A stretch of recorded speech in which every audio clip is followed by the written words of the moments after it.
Okay, everybody, so here we go. Act 3, Scene 1. And one of the most important things that you need to remember here is the fact that Act 2 ends with Friar Lawrence saying, after all of his creepy stuff about violent delights having violent ends and whatnot, he ends the scene by saying, come with me, and we will make short work, for by your leaves you shall not stay alone until Holy Church incorporate two in one. So, Romeo and Juliet are married.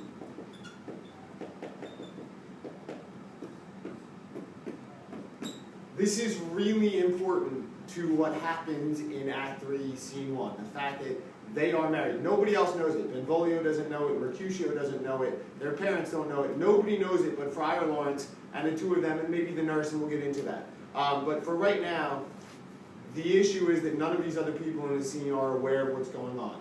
So, notice the significance of Benvolio's first line at the beginning of the scene. I pray thee, good Mercutio, let's retire. The day is hot, the capels are abroad, and if we meet, we shall not scape a brawl. Dun, dun, dun. So, the fact that he's saying it's hot and everybody's kind of riled up for these hot days is the mad blood stirring. The mad blood is stirred up. It's hot, it's irritable. It's like June in high school. People walk down the hallway and bump into each other and all of a sudden you have a fight because everybody's annoyed and frustrated and hot and uncomfortable. He's saying the Capulets are around, the Capulets are around, and if we happen to meet the Capulets, we shall not escape a brawl. Well, if he stands there and says if we meet them, we will not escape a brawl, we are foreshadowing something to come. If they meet the Capulets later on, I'm going to assume there might be a fight, since he just told us that if we meet them, there's no way we will escape a brawl. Then you have this conversation between Mercutio and Benvolio in which they kind of make fun of each other. Mercutio alleges that Benvolio is somebody who always picks a fight, and Benvolio alleges that Mercutio is. And then in come Tybalt and his boys. And Benvolio says, by my head, here come the Capulets. Oh no, here come the Capulets. To which Mercutio responds, by my heel, I care not. So right off the bat, Mercutio seems like he's got a little edge to him today. That maybe he's looking for a fight. And then Tybalt comes up and says, gentlemen, good e'en, a word with one of you. He's just saying, I would like to have a word with one of you. I have a question for you. To which Mercutio, instigating, says, and but one word with one of us, couple it with something, make it a word and a blow. Like, don't just say something and then hit me. So, why would he possibly say that? Mercutio seems to be picking a fight from the very beginning. And then there's this whole, Tybalt calling Mercutio, saying he consortist with Romeo, which just means he hangs around with Romeo. Then Mercutio takes the word consortist, flips it, and again tries to pick a fight. Benvolio, the normal peacemaker, is saying, take it easy, we're out in public, you can't fight like this. And then we get to the good part. Because he says, Tybalt says, well, peace be with you, sir. Here comes my man. And in comes Romeo. Now, nobody knows that Romeo and Juliet are married. Nobody has any idea that that's actually happening. So, Tybalt says, Romeo, the love I bear can afford no better term than this, thou art a villain. To which Romeo replies, Tybalt, the reason I have to love thee doth much excuse the appertaining rage to such a greeting. Villain am I none, therefore farewell, I see thou knowest me not. The reason I have to love you? He's a Capulet, and he's calling you out, and now you're talking about the fact that you love him? That doesn't make any sense. Unless, of course, you just married his cousin, and now you're technically part of his family, and you think it's going to be all one big, happy, reconciled world, maybe because Friar Lawrence has led you to believe that that's possible. And he says, boy, that shall not excuse the injuries that thou hast done me. Therefore turn and draw. He's like, oh, heck no. You're not going to tell me that you love me. I'm here to fight you, the injuries that thou hast done me. Which we said again is just crashing his party. There's really nothing else to it than that. To which he replies, I do protest. I never injured thee, but love thee better than thou canst devise, till thou shalt know the reason of my love. And so, good Capulet, which name I tender as dearly as mine own, be satisfied. Good Capulet? A name I tender as dearly as mine own. Why does he tender the name Capulet as dearly as he tenders his own name? Let's see, because he married a Capulet. But again, nobody knows this. Now, this lack of knowledge is the beginning of Shakespeare's use of dramatic irony. We've talked a little bit about dramatic irony before. Dramatic irony is the don't go in the garage syndrome. If you have ever watched a horror movie, and there is a party, and they are all drinking soda, and the soda's out in the garage, and the killer's out in the garage, and we know the killer's out in the garage, but the girl at the party doesn't know. So she goes out to open the garage door, and she flips the light, and the light doesn't work, and she says, the light doesn't work. And we want to yell to her, don't go in the garage. Because we know the killer's in the garage, but she doesn't know. And so by giving us information, and withholding that information from characters, it puts us in this unique position of expecting people to behave, or wanting people to behave in a way based off of what we know, but they don't know it, so they behave a different way. So the same way irony is when the opposite of what you expect to happen happens, dramatic irony is when the opposite of what we want to happen based off of what we know happens because they don't know it. So in this particular case, when Mercutio says, "O calm, dishonorable, vile submission," he thinks Romeo's just being a wimp, and he's like submitting to Tybalt, and he doesn't understand why his friend is throwing away his honor, because we talked about in class the other day how once you've been challenged to a duel, now you have to fight because you have to save your honor and all that other nonsense. Well, he's going to throw away his honor by not fighting Tybalt, but we know that he's married and has a good reason for behaving this way to Tybalt, but nobody else does. And so we start to want these characters to behave in a way that is opposite of the way they're behaving based off the information we have that Shakespeare does not give to them. And so then Mercutio calls out Tybalt, and they start to fight, and Benvolio and Romeo tries to break them up.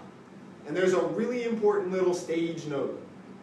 When he, at line 90, says, "Hold, Tybalt, good Mercutio," Romeo tends to beat down their rapiers. Tybalt stabs Mercutio. Romeo kind of jumps in between them, and typically when this is depicted, because of lines that are about to happen, Romeo actually holds Mercutio back. And while he's holding Mercutio back, Tybalt sneaks in and stabs Mercutio. Well, now all of a sudden, whose fault is it that Mercutio died? It's Tybalt's, but it's also partially mine, as Romeo, for holding him back and putting him in a position where he's been exposed. So that is why he then asks him later, "Why the devil came you between us? I was hurt under your arm." So, there's also some really important things here as far as character changes. First of all, Mercutio tries to play this off with his whole dramatic, a scratch, oh, 'tis enough. He tries to pretend nothing's wrong. But then he quickly turns into a very famous line where he starts yelling, "A plague on both your houses," where he's cursing them. He's saying, "A plague on both your houses," the Capulets and the Montagues, because it's your stupid feud that just led to my death, me being Mercutio. So he's angry when he's cursing them. "I hope there is a plague on your house, and I hope there is a plague on your house, because if it weren't for your stupid nonsense, I wouldn't be in this middle of this fight right now and be dying from the wound I just got from Tybalt." And then, when that happens, this gentleman, the prince's near ally, so he dies. "This gentleman, the prince's near ally, my very friend, has got his mortal hurt in my behalf, my reputation stained with Tybalt's slander. Tybalt just an hour hath been my cousin. O sweet Juliet, thy beauty hath made me effeminate, and in my temper softened valor's steel." He's saying, Juliet, your beauty has made me effeminate, not manly. and soften valor's steel, taken the strong steel of valor, of bravery, that with which I should have fought my own fight, and softened it. And in that softening of my bravery, made it so I didn't fight Tybalt, which led to Mercutio fighting Tybalt on my behalf, which led to Mercutio being stabbed. And then comes the news that Mercutio is dead, and it's like a trigger. Romeo switches. The Romeo that we've seen the entire play becomes a very different character. Okay, Mercutio's death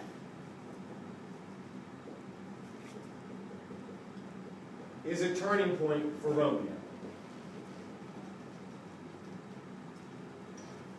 He switches. He says, this day's black fate on more days doth depend. This but begins the woe, others must end. So he's saying something starting here that's going to end another time. And then in comes Tybalt, and Romeo is a totally different character. He starts screaming, alive in triumph for Mercutio slain, away to heaven respected lenity, and fire-eyed fury be my conduct now. The thing that is going to guide me now is not he that hath the steerage of my course like it used to be. Now it's fire-eyed fury. That's what's going to guide me from here on out. And he tells Tybalt to take the villain back again, and one of my favorite lines of all time says to him, for Mercutio's soul is but a little ways above our heads, staying for thine to keep him company. He's like, Mercutio's hovering right above us. And you know what he's waiting for? He's waiting for you. Either thou or I or both must go with him.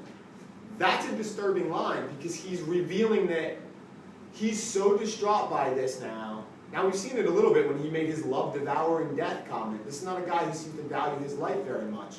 But he's saying either you gotta die or I have to die or both of us have to die. But somebody's going with my friend Mercutio. And then Tybalt says it's going to be you, and they fight, and he kills him. And the biggest line is when Romeo calls out, oh, I am fortune's fool. Because that puts the blame on fortune. It puts the blame on fate. I am fortune's fool. He's like, oh no, fate has manipulated me into doing this. How could I have been so dumb? It takes no responsibility for his own actions. It takes no responsibility for the fact that he just killed his cousin, his now cousin, because he married Juliet. And then everybody comes running in, and the prince wants to know what's going on. And then for about a page, on page 127, Benvolio simply recounts what happened. That's all that big long speech is. It's him going over the events of what led up to this death. And then Lady Capulet basically says, Romeo slew Tybalt, Romeo must not live. So like, Romeo killed one of ours, now you have to kill him. To which Lord Montague replies that he was Mercutio's friend, so like Tybalt killed Mercutio, Romeo killed Tybalt. All he did was what the law should have done anyway. Which is an interesting argument. He's trying to claim like, okay, Tybalt killed Mercutio, so the penalty for that should be death. Well, Romeo killed him, so all he did was what the law should have done anyway. And then the prince gives his big speech. Immediately we do exile him hence. Let Romeo hence in haste, else when he is found, that hour is his last. So he is going to kick Romeo out of the town of Verona. You need to understand these were basically walled cities back then. So you had like a big wall. This is my big wall. Oh yeah, that's fancy. And inside are all the little buildings, the houses, blah, blah, blah, blah, blah. And then there were other walled cities all throughout the countryside of Italy. Well, he's saying, like, if this is Verona, Romeo can't be here anymore. Well, in theory, that should be good news, because Romeo could, he said before, if ever you disturb our streets again, your lives shall pay the forfeit of the peace. So in theory, Romeo should be killed. But he kind of weighs it out and says, okay, Tybalt killed Mercutio, so Romeo killed him.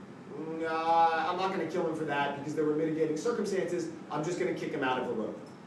And then we will see how Romeo responds to that when we get to scene 2.